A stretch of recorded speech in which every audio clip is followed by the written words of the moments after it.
बर्तमान समय पाणीपाग विभाग लाटेस्ट खबर अनुजाई राज्य में खसुची पारद 2 दिन में खसब तापमात्रा।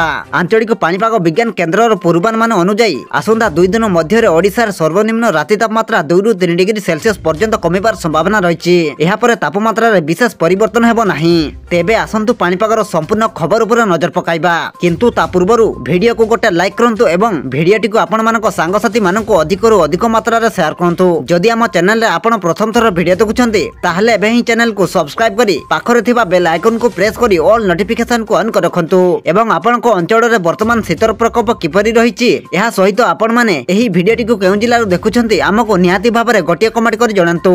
सूचना अनुसार गत 24 घंटा मध्य राज्यर गोटे किंबा 2टी स्थान रे सर्वनिम्न तापमात्रा 2 ରୁ 4 डिग्री पर्यंत ह्रास पाइछि। मालकानगिरी रे सर्वाधिक तापमात्रा 30 डिग्री सेल्सियस एवं फुलबाणी रे सर्वनिम्न तापमात्रा 12 डिग्री सेल्सियस रेकर्ड करा जायछि। डिसेंबर 5 तारिख पर्यंत ओडिशार अति कम रे 7टी जिल्ला रे घन कुड़ी हेबार संभावना थिबारु पाणीपाग विभाग पक्षरु सतर्कता जारी करा जायछि। यही जिला गुड़िक होउछि सुंदरगढ़, कलाहांडी, कंधमाल, कोरापुट, झारसुगुड़ा, बलांगीर एवं सोनपुर। डिसेंबर 10 तारिख पर्यंत समग्र ओडिशा रे पाग मुख्यतः शुक्ला रहिबार संभावना रहिछि। आसंता 24 घंटा मध्य भुवनेश्वर रे सर्वाधिक और सर्वनिम्न तापमात्रा यथाक्रमे 29 डिग्री सेल्सियस एवं 15 डिग्री सेल्सियस आखपाखरे रहिबो बोली आईएमडी पक्षरु कहा जायछि।